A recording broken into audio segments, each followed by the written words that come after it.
Right, welcome back. We are back season 2 of Inverting the Pyramid after a break of a few days. So we are starting with La Nuestra, episode 6 about La Nuestra. It's a famous Argentinian style of play. It's more about style of play than the formation.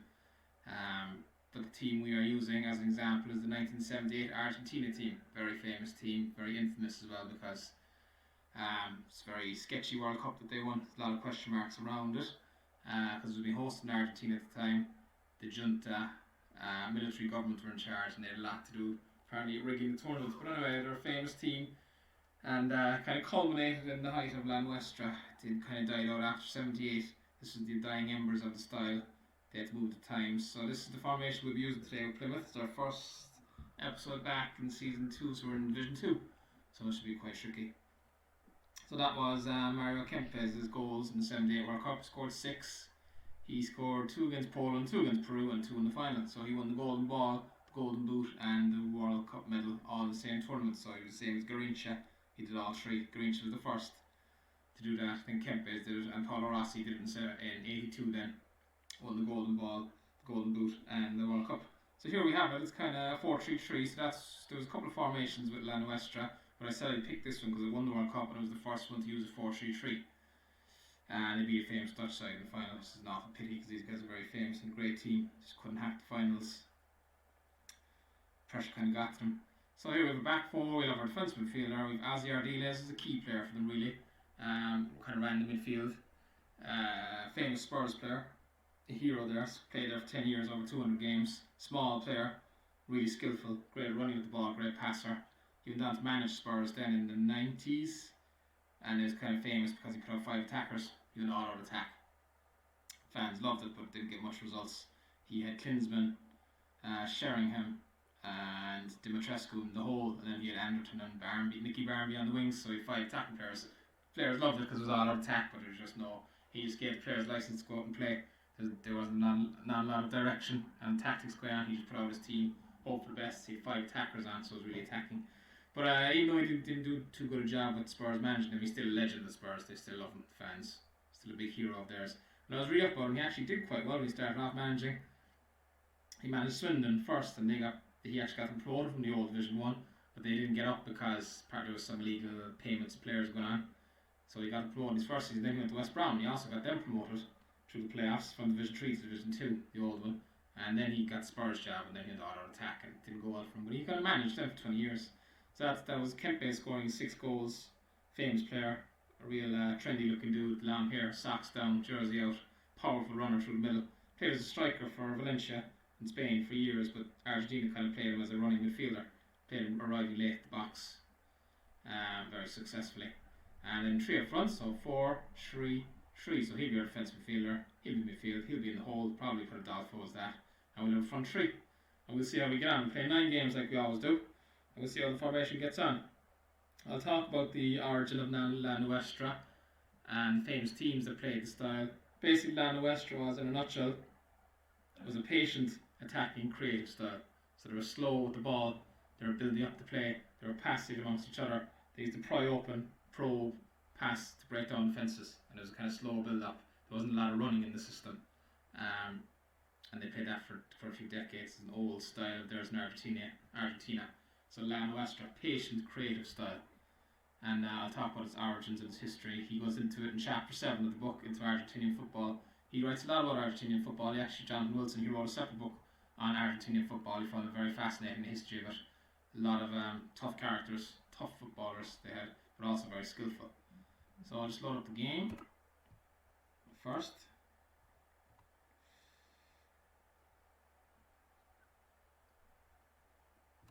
There we go.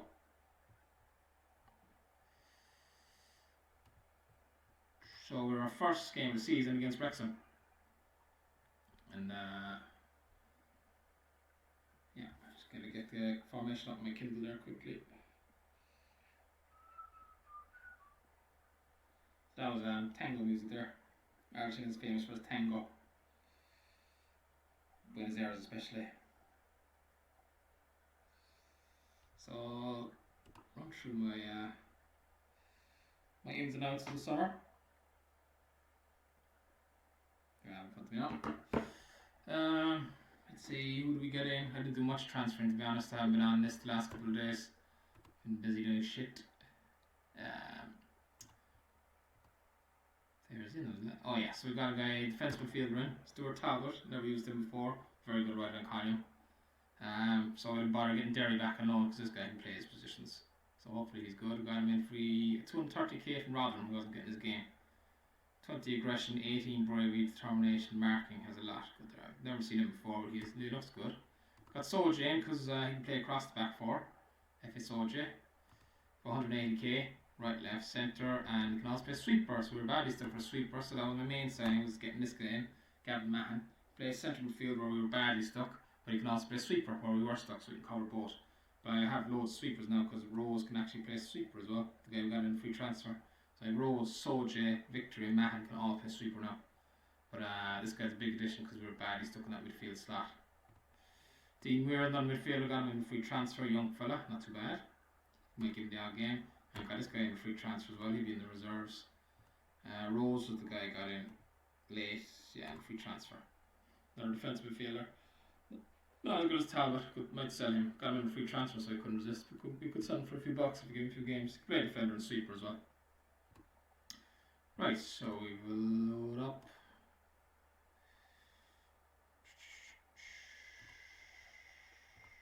We're on Herrera's Nasha, cost us the season last time round, last game of the season.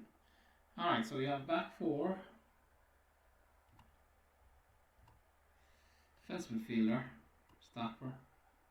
Ozzy Ardila is to the right of him. Kempes to the left, but in an advanced role. And front three. Like that. Kempes late running into the box. Ozzy Ardila's gonna have a big role there. Might give that to Mahan. So Ardila's Kempes. Passarella there he was, left there. Left central defender Daniel Passarella, famous player, tough character. We'll have to manage Argentina as well. Daniel Passarella. Bertini as well here. Never knew about this guy. He's a famous goal scorer for them as well. Skillful player. Right, start with Williams, great season last season. Left back Victory, I'm totally gone on McGlinchey now, I'm sick of him. Right back Duff. We have Soldier now to cover, and I didn't give Talbot much game time, but I still fond of him, so 20. So the central defenders, Lake got a good last season. What did he play? 7.11. And then we go with Butler again, I suppose, our race side. 6.78, not fantastic, but try Butler. Defensive fielder, we go straight for a new guy, Talbot again, with two Talbots in the squad now. His name is Stuart Talbot. Hassan. Midfielder, new guy. Thanks be to God, we got this guy. Gavin Mahan. How's your stats? Pretty good. I think he improved over the summer again, but just can't get him going.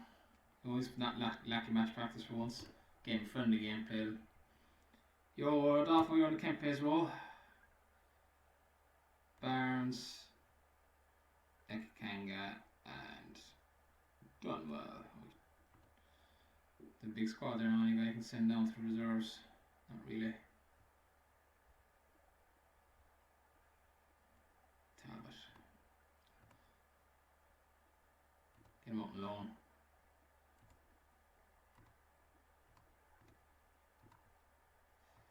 Tidier, yeah. Well, I got Trevor Benjamin on loan as well.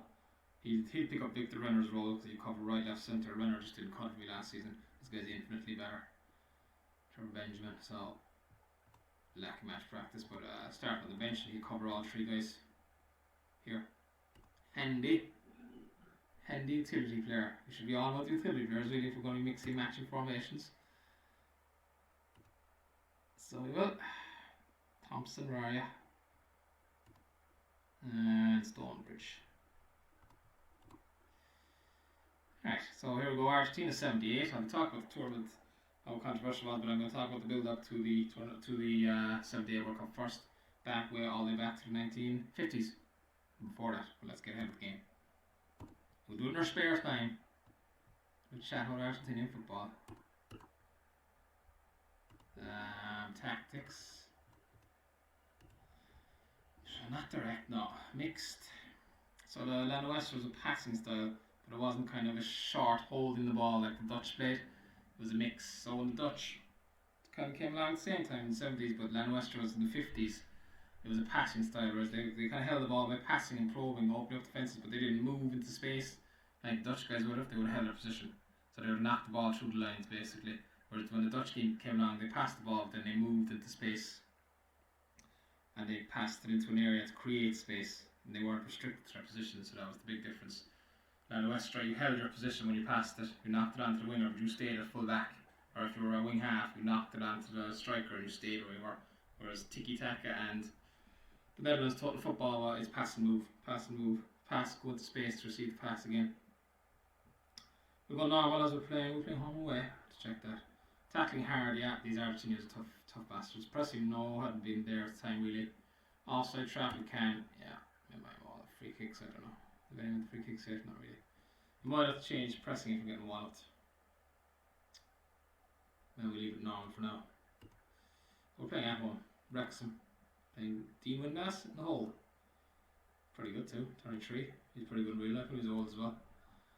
So my right central defender, you are not to be running out chasing him if he's in the hole. Left central defender, Lake, where you can man mark.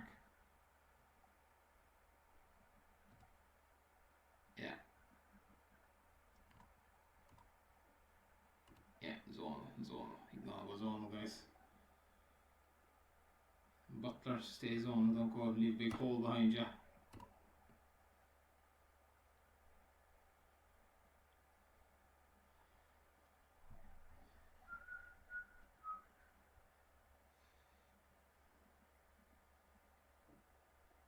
Duff, good man, 4 minutes. The last one. Even that's in his debut. I was warning about him, lads.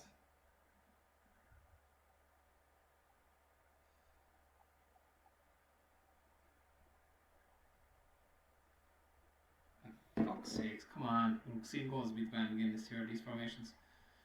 Yeah, so the goals. My goal is thinking G should be aiming for playoffs, but I think I don't know. Division 2 is always hard, Division 3. I think we'll need to be fighting for survival this formation. Oh, come on, goalie, 5. 2 shots out of 3. I know there like a patch in the game that you find the first 2 or 3 games very hard of a new season to make you go out and panic buy or something. In the English game anyway. Talbot, Mark, fucking Demon, that's so they're not from the start, of course. Stupid. Playing better than them and all. Let's get at them. Let's go. It's a great start. Jesus. It's going to be a fight this year. For survival, I feel. Goalie hasn't done well on this one now. Yeah. It's fucking very disappointing. 4 out of fucking 10. It drives me daft in this game. It's the only thing. When the goalies cost you games, if you bust your balls building a squad and the goalie comes down and plays a 4. Fuck's sakes. Anyway. Let's get Benjamin in for a kick anger. Yes, I don't know. Come on, it's going to draw all this. Fuck. Jesus, we're not allowed to stop any shots, lads. The Marsh. It's always, when they put a sub goalie in, they always leave in their first shot, I feel. Just lacking concentration. God, they played way better than us. 7. Oh, very disappointing. This could be a tough run of games. Be tough going. Could drop him back further. But then again, Kempes was a striker, so it was more of a 4-3-3.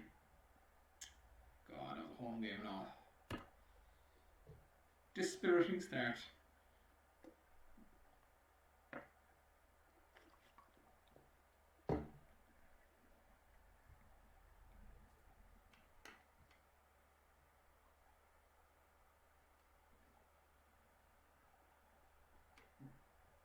Mark Kerr's got to Dundee for £1 million.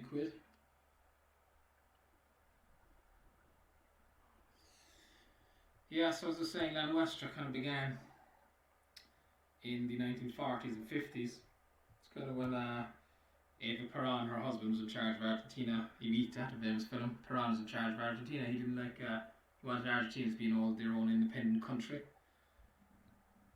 So the governments at the time, so they didn't like, they banned the national team from playing games against people abroad.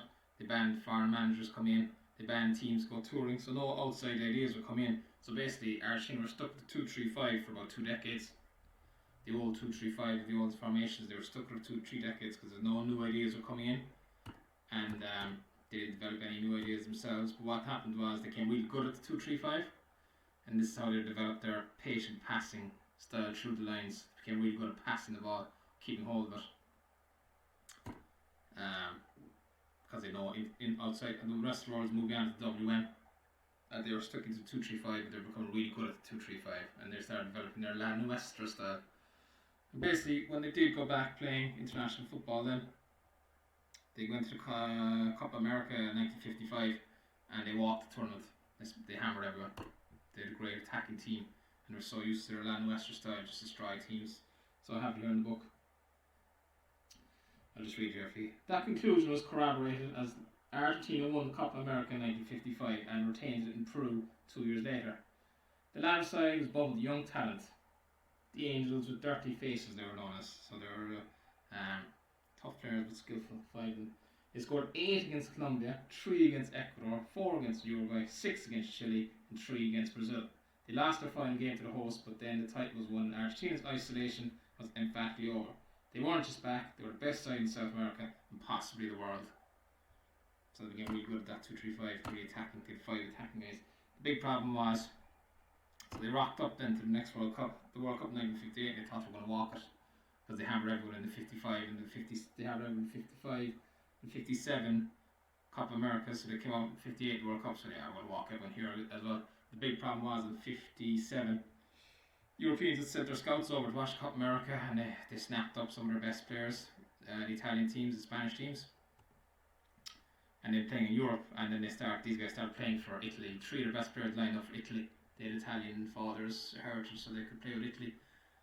So they lost 3 of their best players before the 58 World Cup. They started playing with Italy. They had to recall a 40-year-old striker up front for the tournament. I'm going to go to the same again, but I forgot to put Rose on the bench. I don't know what to do here now. Jeez, come on, goalies. I never disciplined the goalie. Anyway. Come on. Don't give away an early one.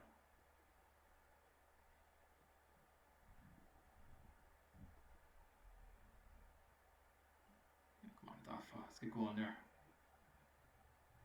Jesus.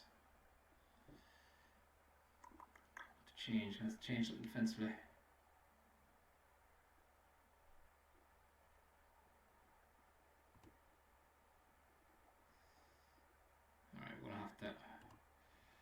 Jeez, the left hand direct.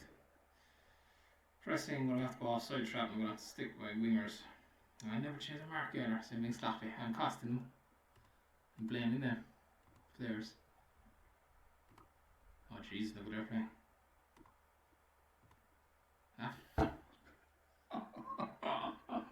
The manager makes changes when they're taking the corner. Come on, let's wake it up a bit. Yes, come on. Money. Yes, come on now, lads. All up in half time now.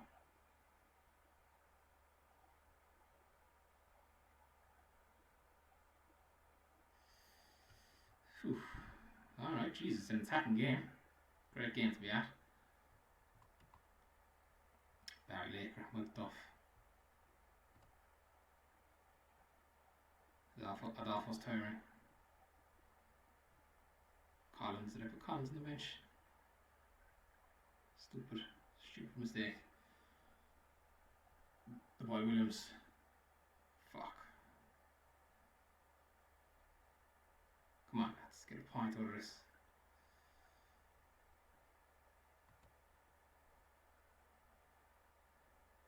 We're doing alright. What's wrong with Duff?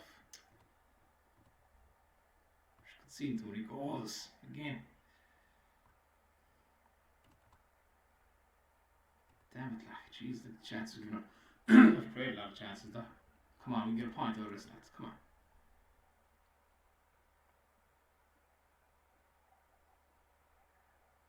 Get in, come on. Oh, done well. Come on. Oh. Ah, it's not our day. Ah, Jesus, we missed 7 goals in the first 2 games. Ooh. I would create just as much as them. Give away too much. Well, let's change my defence. Big changes back there. Oh, soft man in the match. Of course, we were 2-0 down before I started making changes. Oh. Right. Sobering start. So yeah, they rocked up to Argentina then with their La Nuestra style, their 2-3-5. They rocked up to the World Cup thinking they were going to walk it in 58. The 2 big problems were a lot of their players had, as I said, had emigrated. So 3 of them played in Italy. The most famous one, of course, was Di Stefano. He played international football, Spain instead of Argentina. He was an immigrant. He was born in Argentina. So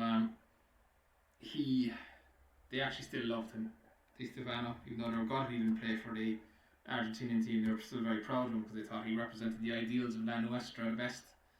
Like, he played with La Nuestra style and he conquered Europe then. He would round the European Cups with this style, so they're really proud of him. He kind of showed the world that Argentinian football had this brilliant style, better than everyone else's. So they were disappointed he didn't play for Argentina, but they were still very proud of him. But I've got to make a few changes here now to see if we get any guys out of this. Push the boys.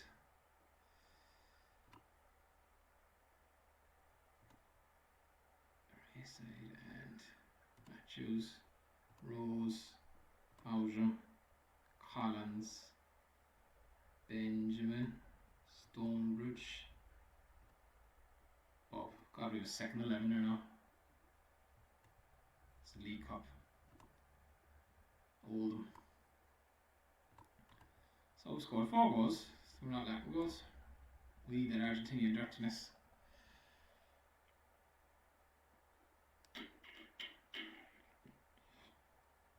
Defender.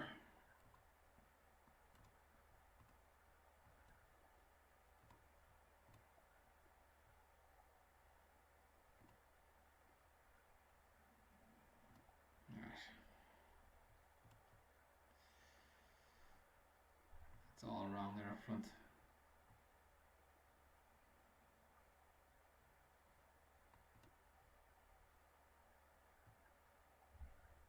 It's better. It's a big old squad, 40.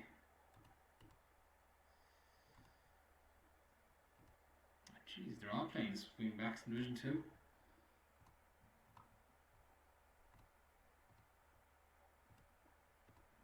It's all man. Rose, where are you? Pick up their guy in the hole. Mixed. Yeah, I'm going to put those on to give someone a chance defensively. Right. Don't give them an early now like we're always doing. Yes, getting early on ourselves. White Collins. 17 degrees, dry. Oh.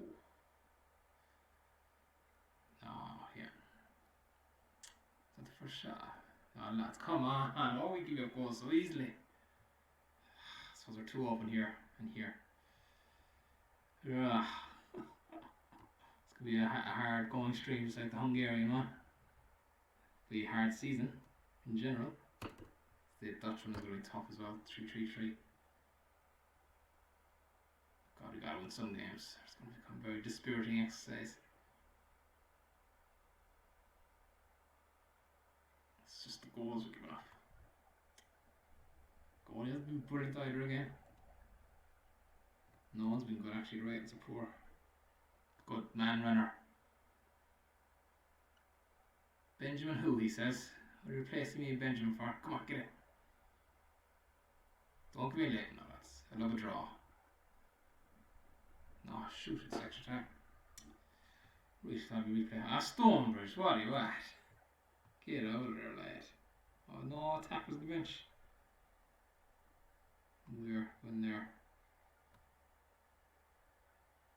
Cons.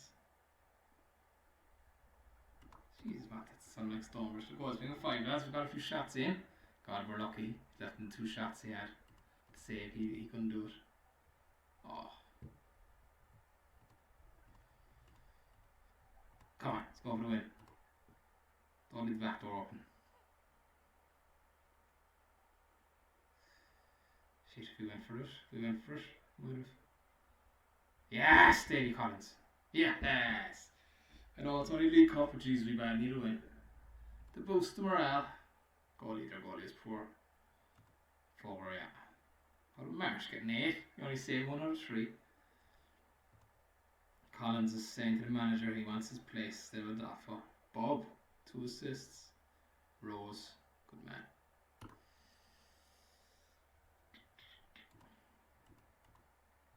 Board pleased with that. So yeah, they rocked up again. Come back to this. They rocked up 58 and they lost their best players to immigration. But the second one was the rest of the world moved on to tactics. They were playing either WM or the 4-2-4, which Brazil played, and they won it. So they found that the European teams were all running. They were just running over them. And that the Argentinian style of this slow, patient passing style with little movements past the lines wasn't working. They were just being outran in the field. So they drew with Germany. The first game was pretty respectable. Then they played Northern Ireland. They beat Northern Ireland 3-1. But they had to draw the last game. They had to get through the Czechoslovakia and they were walloped 6-0. Czechoslovakia were playing the modern game and they were running. And the Argentinians weren't tracking and they weren't running with them. Like hammered 6-0. So the game's totally outdated. But he's got John Wilson has a good old he interviewed a guy from Northern Ireland about the but when they played Argentina in the World Cup. Here's what he wrote. Still self-confidence was restored as they came from behind to beat Northern Ireland 3-1 in their second game. They ended with party pieces, taking the mickey, said Northern Ireland midfielder Jimmy McIlroy. But the warning signs were there. Northern Ireland had been told of Argentina's great tradition of the skill and the pace and the power of their forward play. But what they found, McIlroy says, was a lot of little fat men with stomachs, smiling at us and pointing and waving at girls in the crowd. So he's got little fat guys. They had a 40-year-old striker. How could they compete? So when they came back then from the 58 World Cup, they were lambasted by the people, abused at all the games that they were playing in the local leagues. Got awful abuse. Yeah, public were very disappointed, pissed off them.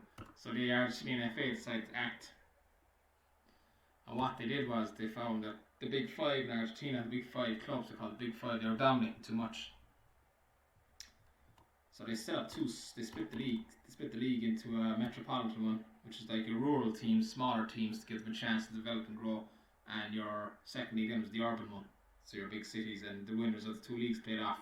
But your Big Five was River, Boca, Independiente, you'd San Lorenzo, and where Messi's from, and the Pope of course. And the last one was Racing. It's a club I never heard of. Racing, I think they're Buenos Aires as well.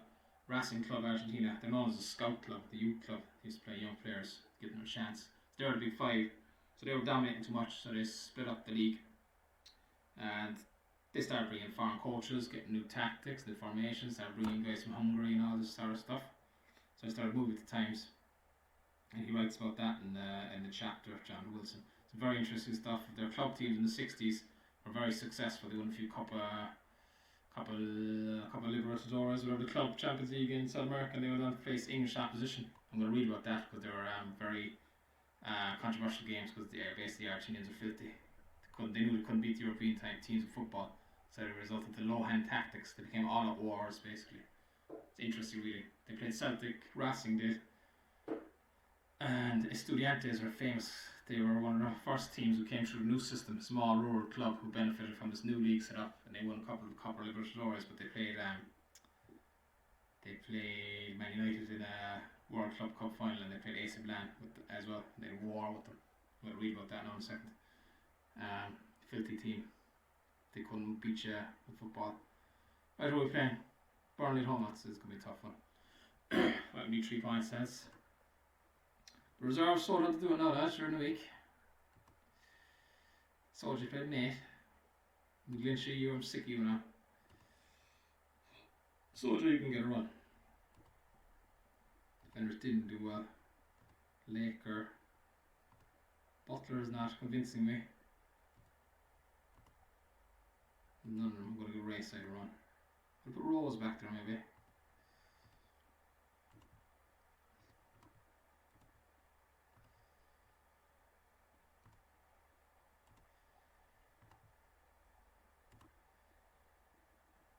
Race side's better. Alright, okay. Defense midfielder, Talbot, give me another run, another chance. Come on, man, get going. We're supposed to Ozzy Ardila is at a team. Gonna start Collins this time instead of Rodolfo. Gotta reward him for his form during the week. Tough and runner to be sitting on the bench.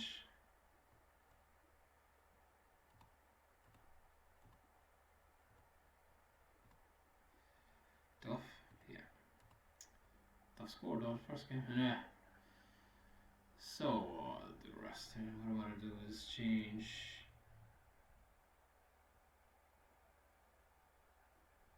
Yeah, okay. Burnley. So I'm going to pick up Weller now, lads. I'm going to put a man on him.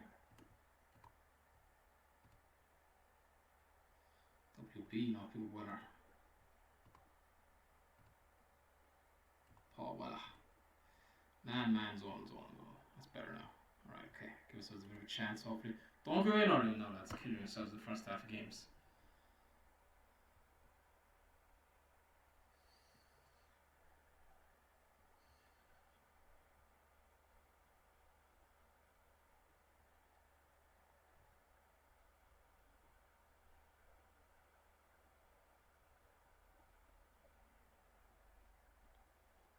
Come on, get a goal. They have 2 injuries, lads.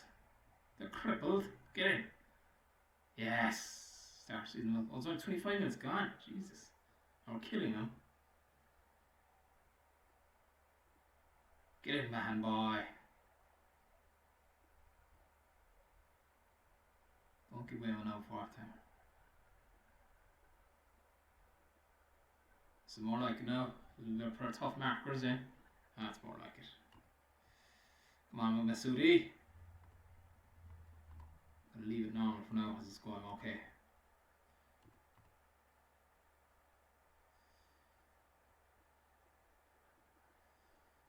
Jeez, they have another injury. Get it out of there, fucking lads. Jesus, my full backs. Come on, Duff. Don't lose this one now, lads. Come on, we need this win. Come on, Duff. Yes, done well. Yes, Bonds. That's more like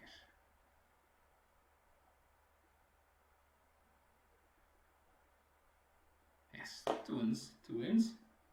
That's brilliant now. We can see 1 goal. Burnley, they should be strong as well, like.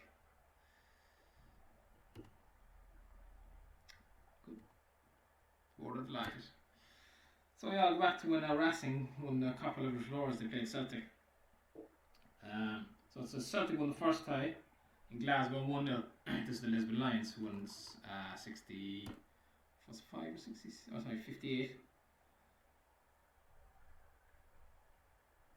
Sorry, 67. Here, where am I going? I thought it was 66. 67. Celtic won the first time 1-0 in Glasgow, but then walked into a storm in Buenos Aires. As far as Argentinian football was concerned, there was a score to be settled after the national side's controversial defeat to England in the World Cup qualifying a year earlier, and distinctions between the component parts of Great Britain meant very little. Celtic took to the field amid a hail of missiles. Ronnie Simpson, their goalkeeper, struck in the head by a stone during the warm-up, had to be replaced. An intimidated referee denied him a clear penalty before he finally did award one, and although that was converted by Tommy Gemmell, Roberto Raffo levelled for Racing before half-time with a header from what Celtic claimed was an offside position. Celtic were further unsettled when they returned to the dressing room at half-time to find there was no water. It got worse in the second half. Juan Carlos Cardenas scored early to give Racing the lead, after which they set about wasting time, with the crowd hanging on to the football for long periods. A win apiece meant a playoff in Montevideo, and this time Celtic decided to fight back. Time for politeness is over, said Jock Stein. We can be hard if necessary, and we will not stand for shocking conduct of Racing. The game was even more brutal than the first. It was settled by another Cardenas goal, but the result hardly mattered amid the violence. Celtic had 3 men sent off and Racing 2, but it could easily have been more. Celtic fined their players, Racing bought theirs new cars. Victory was everything. And there you go, that's a flavour of what they're up to. The Argentine club, the Estudiantes teams, the next one I'm going to read about. Their best player was a guy called Juan Carlos Veron, who's Sebastian Veron's father. Played midfield. He's the only guy opposition teams had respect for because he tried to play a bit of football. The rest of the players just kicking and using dirty tactics. Belardo's famous player, played loads for Argentina and managed them. He was playing for them. He managed Argentina 86 World Cup that won in 1990, but he was a particularly filthy piece of work, especially when it came to verbal abuse. Right, where am I? Oxford. Chiefs are playing very soon after. It's Monday night. Tuesday, Saturday, Monday. To a change. Can't change a 4-1 team. Yeah, I'll stick with it. The Dolphins unlucky. Oxford playing flat 4-4-2. Stay zonal this time.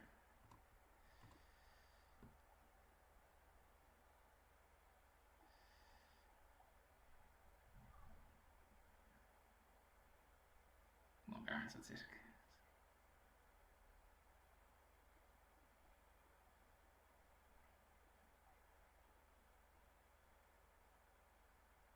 Ah, shit. We're demons for conceding first half. We have to make it tough for ourselves. Barnes. Yes, done what he's flying.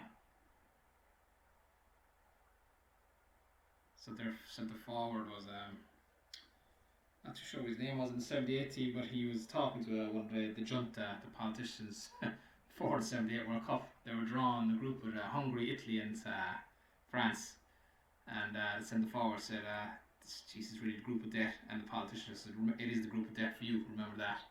This is the threat, you don't win the World Cup, you're a dead man." So they were a military junta, far-right extremist group in charge of Argentina at the time. So the 78 tournament, it was known as the most blatant use of a political party using a sports event for their own use, for their own benefit, since the Nazis held the Olympics in 36. So that's what they were comparing the FIFA 78 World Cup to. The Nazis hosted the Olympics. But the worst thing about it actually worked for the right-wing party, the junta.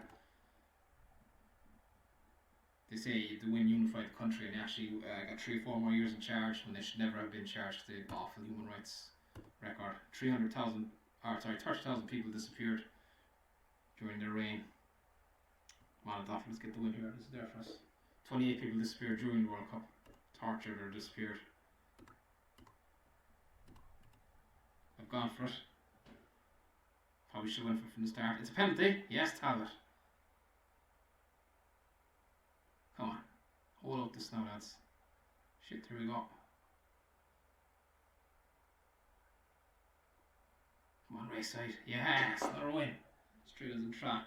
Maybe it's kind of whoever said that about the computer making the first 2 games tough, so your buy players might have a point. We lost the first 2 games, 1-3 in a row. Make you panic buy. So going back to Estudiantes, the team that had Veron's father for central midfield, while he was a centre half. They were playing a WM formation and 2-3-5 and all that. They played United with George Best team. We'll read what happened. I'm going to read about the verbals as well that Carlos Bellardo was at. Bellardo's a doctor, so what he did was he used to use his medical connections to find out medical histories of the players he was playing against, and he's used that against them then. One of the players he was playing against, his wife had a cyst removed a couple of weeks before the game, and he mocked the player about that, and the player just kicked him in the stomach straight right. Job, mission accomplished for Bellardo.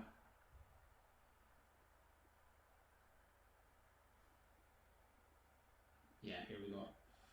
So this is Estudiantes team. They were the first team not from the Metropolitan League, not from the Big Five to start doing well. They were from the Urban League, the Rural League, sorry, small club.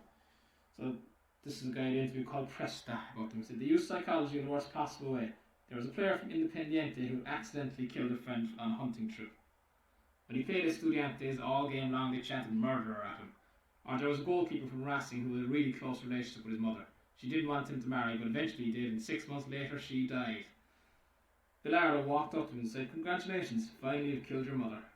It was even alleged that Bellardo, who was a qualified doctor, drew his contacts in the medical profession. The Racing defender, Roberto Profumo, for instance, was sent off for kicking Bellardo in the stomach, supposedly because Bellardo taunted him about a cyst his wife had recently removed. Collins is up, shite. Unpalatable their methods may have been, but Estudiantes were undeniably effective. Yeah, that's right, I read all that bit.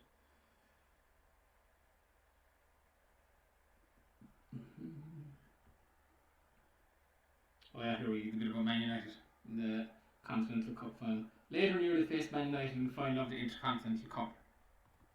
Palmer was gone. I couldn't get him in because he's playing Torquay 170 because they're our rivals. Pissed off over that, he'd do a job in midfield.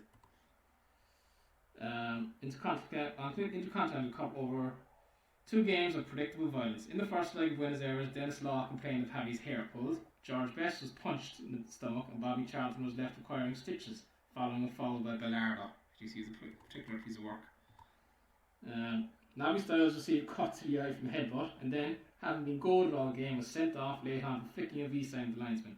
Amid all this, Marcus Congigliardo headed in a Varane corner to give Estudiantes the win. In a similar story, back in Manchester for the second leg, Law needed 4 stitches in his leg in a leg wound. Best and Hugo Medina were sent off for throwing punches at each other. Willie Morgan cancelled out Varane header late on, but a 1-1 draw gave Estudiantes the title. Brian Glanville, the famous journalist, said, "That night they spat in sportsmanship. Some of their tactics draw us against the question of how football at the highest level can survive as a sport. Tactical fouls practiced tonight by Estudiantes, by Racing last year, and by Argentina in '66 simply make it impossible to practice the game." The Argentina in '66 one is a big one. England beat them in Wembley in the semi-final. Ramsey was delighted afterwards. He was just delighted for football, he said. He said Argentina was a really anti-football team. Didn't try to play, just tried to stop you. Yeah, I can't change a winning team here. So they had a guy, Bellardo, sent off, and the referee wrote in his match report he was sent off for violence to the mouth. In other words, he was abusing opponents and using the lines with the referee. But the Argentinians were raging at that. They have a real big history with England when it comes to football. Falklands War didn't help either. Kind of started there. They thought they were robbed by FIFA and the referee. It was at my RD days. Man, key to the team.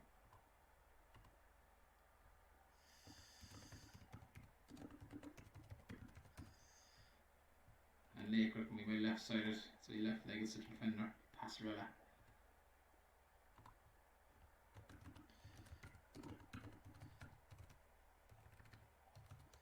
Yeah, so then when Maradona got hand God, they were delighted that it cheated England out of them because they thought England cheated them 66. Carried on then when Simeone threw himself on the ground, Beckham kicked him straight right for Beckham. England lost, then England came back 4 years later. Beckham got the penalty, drove straight down the middle. So they have a massive history, England and Argentina.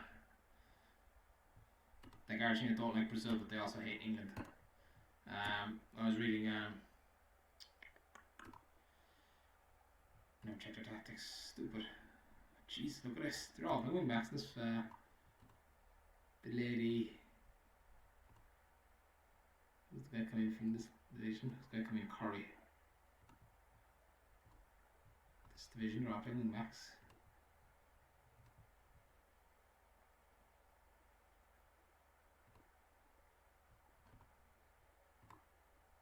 Mark Curry now when he arrives in the middle. Come to meet him. Yeah, so he had a big rivalry with England. There's a great episode, if you ever get a chance to watch it, of Top Gear, where they go down to the fuck it lads, come on, where they go down to Patagonia, down in south of Argentina, in one of these specials. They actually get run out of town.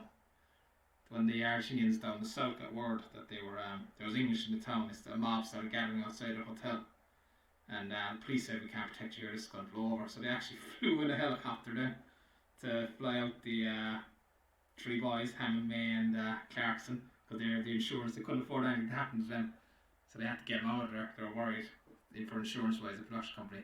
The rest of the production team then had to drive out of town, and they showed they were being absolutely pelted with stones and rocks, and guys would chase you after motorbikes and stuff.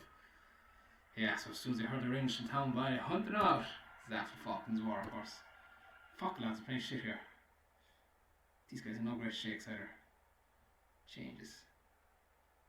This is a drop. This is Collins. It's gone. We still don't seem to be doing it. What's Barrows? The Dolphin. Oh, he's being a 7. We've been running more century, I suppose. Oh, Barnes being an 8. Eki Kangas. He's doing alright. Have to make change somewhere. Duff. Right back in comes the game. Right, start getting forward there, you. And you. So yeah, that's what we're watching. I was in Argentina, right? And we're Irish, like, so when we were travelling there, we had no hassle, but we met a lot of English people and they had no hassle there either, to be honest. That was northern Argentina, it was up in the main area, it wasn't down south. Yes, come on, Kempes, double. It's really more European than the rest of South America, Argentina is. If you're walking down the street, fucking hell. If you're walking down the street in Buenos Aires, a lot of pale skinned people. It's like walking down Dublin. You just see fair skin everywhere, like Messi. No, they're not as sort of Latino looking as the rest of Brazil. Because of the plantations are large English, Irish, Scottish. A lot of ginger people there actually in Buenos Aires. Buenos Aires, very European looking city as well. Doesn't have the favelas and the poor places like shanty towns in the middle of their cities like Brazil does.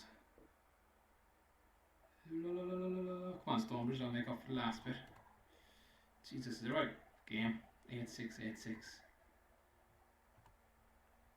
Oh, look at their fucking playing now. Jesus. They're out tactically manoeuvring me. You've got to pick up Samson. Sweet thinking your feet, man. It's funny to see he's pick up the wrong fucking way now. Running out of position. Did I change to attacking?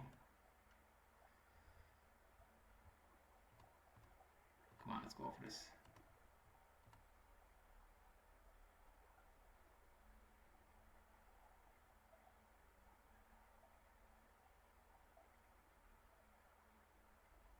One goal. These were all over him. Shit. Kept taking the lead, couldn't hold it. Disappointing, I suppose they deserved a draw. Barnes, Kempes, Duff.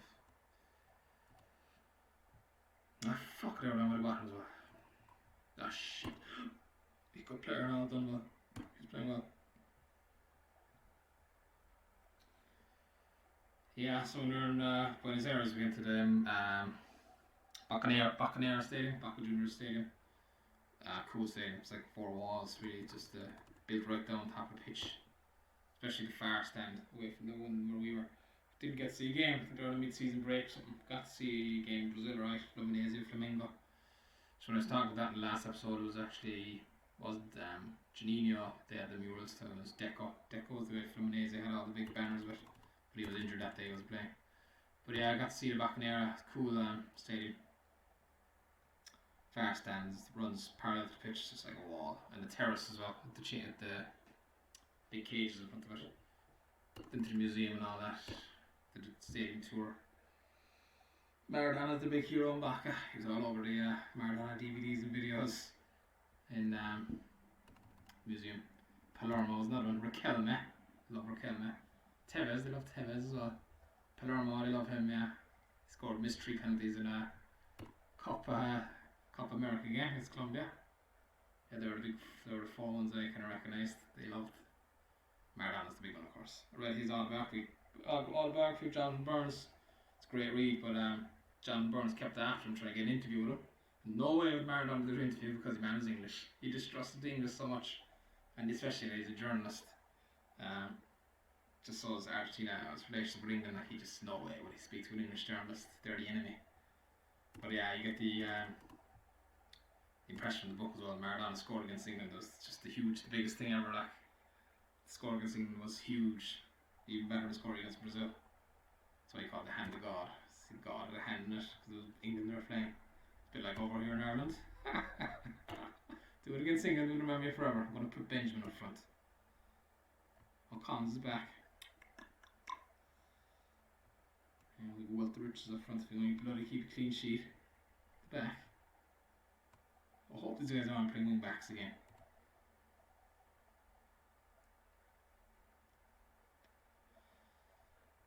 He was better when he came in. Get forward, you fuck's sakes. Right, come on, lads. They sold Clint Hill during the summer. I was up here. They sold 1.2 million or something. Alright, that's okay. Hopefully we can deal with that. Nah, he goes on, dude. No there for you to pick up.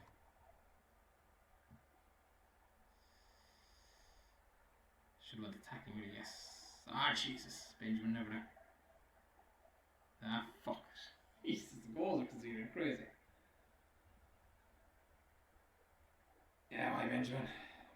Jesus, we can only keep clean sheet.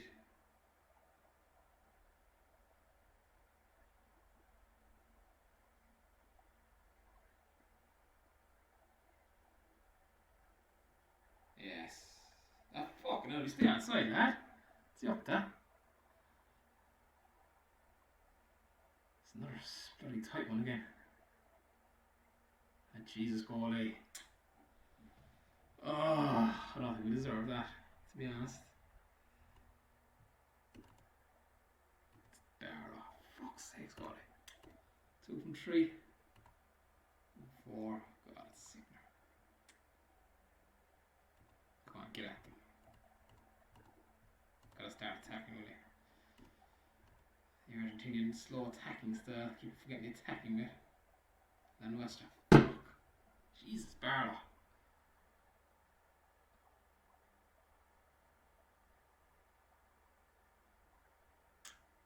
Come on, lads. Jesus, how did we deserve 10 man play? We deserve this at all, like. Maybe we did. Maybe I always get we deserve this game.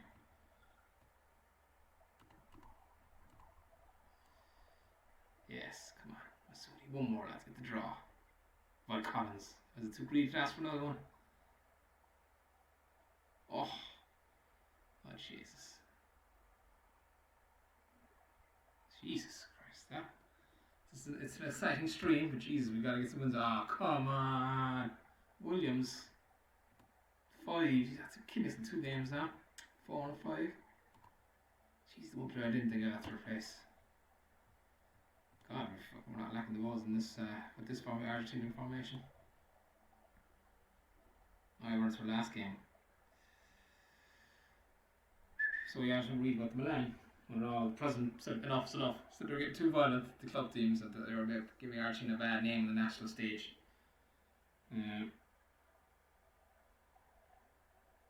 Estudiantes soon gave the critics further ammunition. Later in September, they lost the first leg of the Intercontinental final 3-0 away to Milan, which raised doubts about the efficiency of their style.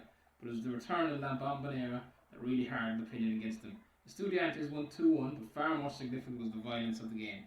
Suarez elbowed Nestor Coman, break his cheekbone, and goalkeeper Paletti punched Gianni Rivera. An assault Eduardo Manero followed up by kicking him to the ground. So the president said such shameful behaviour was compromising sullied Argentina's international reputation and provoked a revulsion of a nation. All 3 were sentenced to 30 days in jail for disgracing a public spectacle. So 3 lads who kicked, punched and fought were all thrown in jail for a month. Tablets off for a month. So the president said enough's enough. So when the TV starts showing these guys give Argentina a bad rep, throw them in jail, very extreme. Yeah, so in 1978 then Menotti came along, and he was kind of a bohemian guy. He was a chain smoker, he was very relaxed and loved attacking style. But he was left leaning, whereas the government were right wing fascists, so he kind of said he said, like the critics and purists said his style was not La Nuestra, it was a more 4-3-3 running game instead of La Nuestra, the passing, patient game. But he kind of said it was La Nuestra because he wanted to appeal to the older generations when time was peaceful, when La Nuestra ruled. It was a peaceful time, so he just wanted to give these people hope that a peaceful time would come, so that's why he called it La Nuestra style, just for the public, so they could buy into the team. He said, we're playing for the public here, we're not playing for this government, he said to his players. The junta, they're called the government. So the purists would say, no, it wasn't in La Nuestra, but he used that term anyway. Then when Bellardo won the World Cup in '86, he said he played La Nuestra, and Menotti actually came out then saying, no, that's not La Nuestra. So it happened all over again in '86. Juan Thompson come in there and do a job. A Rose. Let's try getting a boring win this time, Reading away. Jesus, 2-3-3 draws. We're exciting anyway. Benjamin, we'll give Collins a run. Benjamin scored.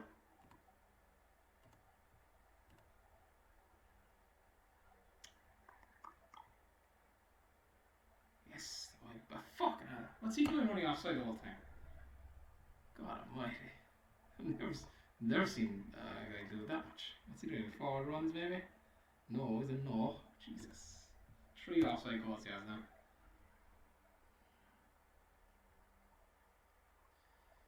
Yes. Onside, hey.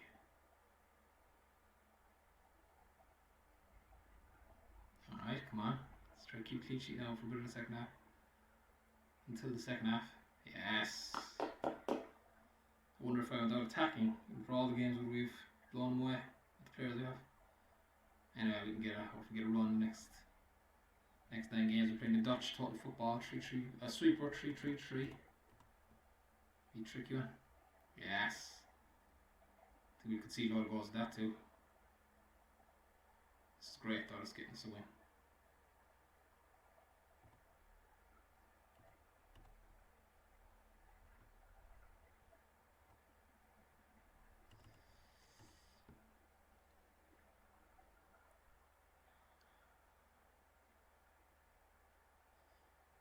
Yes, clean sheet and 4 goals. Take that.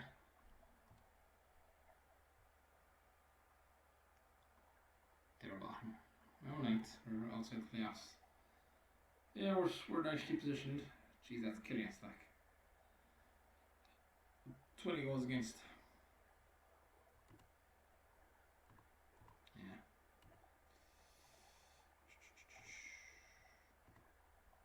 Alright, so the final verdict on La Nuestra.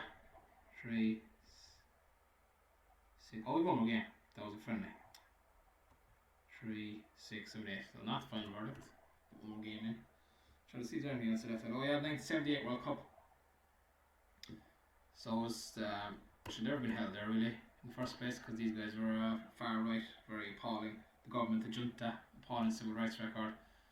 And like that, what I said was like they only use it for their own benefit, like the Nazis at the Olympics. But the big thing about 78 was Cruyff didn't go. Dutch got to the final without Johan Cruyff. And people always wondered why, like, and people at the time thought it was in protest to the Argentinian government. He actually came out lately there about a few years ago. The Guardian said he was kidnapped when he was back in Barcelona. They were trying to kidnap him, hold him for a ransom. It wasn't an Argentinian crowd, it was a local Barcelona mob. And he said he just couldn't leave his family. Then the family were so rattled by the whole ordeal. The event was for the New Year in 78, it was like December 77. He said he couldn't possibly justify going off to South America for 6 weeks, leave his family all alone. After an ordeal like that, just fair enough. Another Barcelona player got kidnapped in 81. So going on at the time, Spanish guy. Let's change it back forward. No, we kept the clean sheet in the last one. Come on again.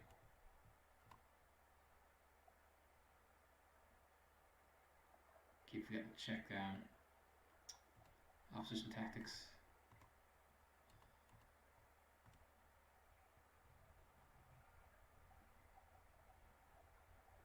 Fuck you, Trevor. We got 2 yellows already. That ruins our formation experiment.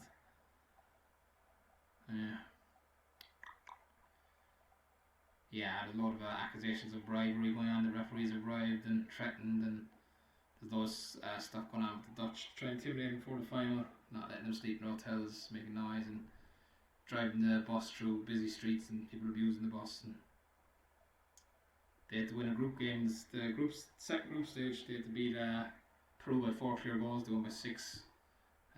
There's massive accusations of match fixing on that one, that they paid off the Peruvian government with grain and stuff, and political prisoners, and unfroze a lot of assets that Peru owned. Argentina unfroze them to get the result.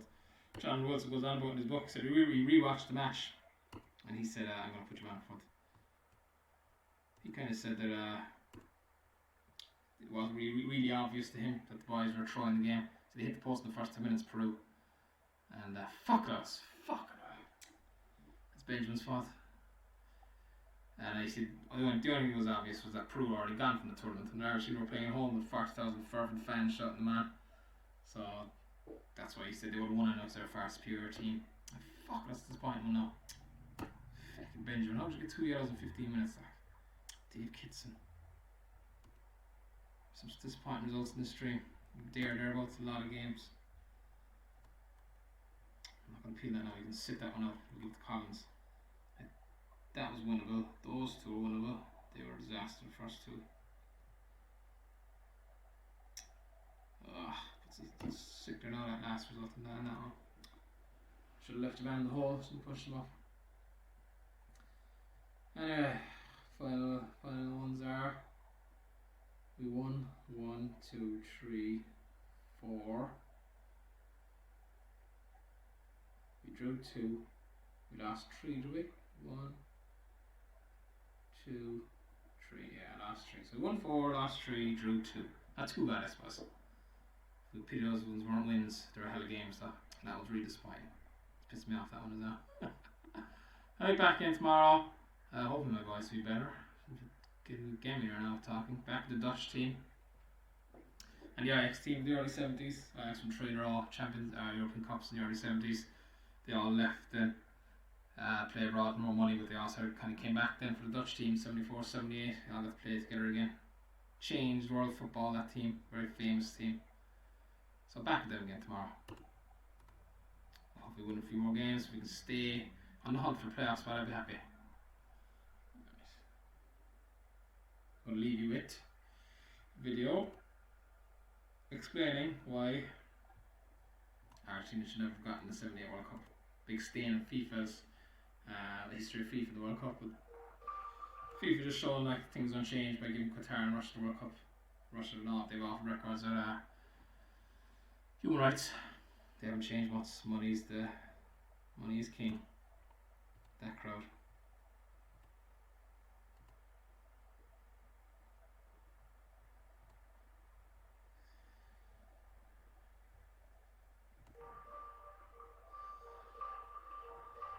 A decade and a half of Brazilian dominance of the World Cup must have been tough to take for Argentina.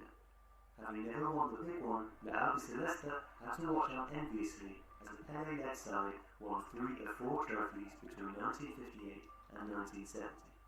But their time would come, and it would not begin with the arrival of Diego Maradona, but with the first tournament that they hosted. Unfortunately, the controversy in which it was mired in was of a much more serious variety than Diego's Hand of God goal in Mexico '86. As David Winner wrote in the Financial Times in 2008, the more one knows about the 1978 World Cup in Argentina, the more obvious it becomes. The tournament should never have been played. As is all too topical at the moment, the reason for this controversy was politics and human rights violations of the ugliest kind.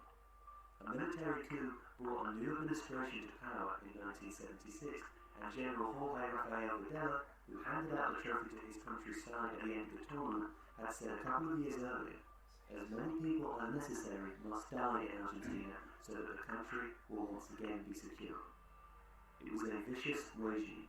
Literally thousands of Argentinians died at their hands. Torture and disappearances were rife. To them, the World Cup was a potent political tool. Winner also wrote, in the words of Argentine journalist Ezequiel Fernandez Morris, The 1978 World Cup was the most obvious political manipulation suffered by sport since the Olympic Games of 1936 in Nazi Germany. Simply put, the men who organised mass murder also organised the World Cup. They manipulated the tournament to get the result they wanted, Argentina crowned as world champions. Some believe that Argentine euphoria following this triumph extended the life of the dictatorship by several years. Claims about specifically rigged matches have persisted. Argentina needed to beat Peru by 4 clear goals to progress through the second group round. In 2012, former Peruvian Senator Jonathon said 13 political prisoners were sent to Argentina to be tortured, and that because Videla needed to win the World Cup to cleanse Argentina's bad image around the world, he only accepted the group if Peru allowed the Argentine national team to triumph. Argentina won the game 6-0. In John Sperling's book Death or Glory, The Dark History of the World Cup, he quotes Argentina's striker Luque, who said he was given a warning by the regime following Argentina's narrow win over Hungary in their opening game. With Italy and France still to play, he was told that this could become a group of death, as far as you are concerned. Against France, there were allegations of corrupt refereeing. An unnamed French player was quoted by Sperling as having heard the referee to say to Daniel Passarella following a foul on French winger Didier 6, "Don't do that again, please, or I might actually have to give it next time." Sperling also cites a caller to a French phone-in from 2003 who muffled his voice and alleged that Argentine players were so high on amphetamines that you could hear them screaming in their dressing room, and they had to warm down for 2 hours after the match. The football seemed almost an afterthought after all of that. In the end, Argentina's regime got what they wanted, and the side lifted the trophy. Holland suffered a second successive defeat in the World Cup finals, though this time they had to cope without Johan Cruyff, who had chosen not to attend. He ended years of speculation about his absence in 2008 when he revealed that he'd been shaken by a kidnapping attempt on his family. He told Catalunya Radio, "You should know that I had problems at the end of my career as a player here, and I don't know if you know that someone put a rifle at my head and tied me up and tied up my wife in front of the children at our flat in Barcelona." It's another ugly chapter in the ugly story that was the 1978 World Cup. Argentina would get a more honourable victory a few years later, but this one must surely be considered tarnished. Mario Kempes finished as top scorer with 6 goals, and Brazil finished third. But it's hard to get too enthused about any of that. After all, the more one knows about the 1978 World Cup in Argentina, the more it becomes obvious that this was a World Cup that should never have been played.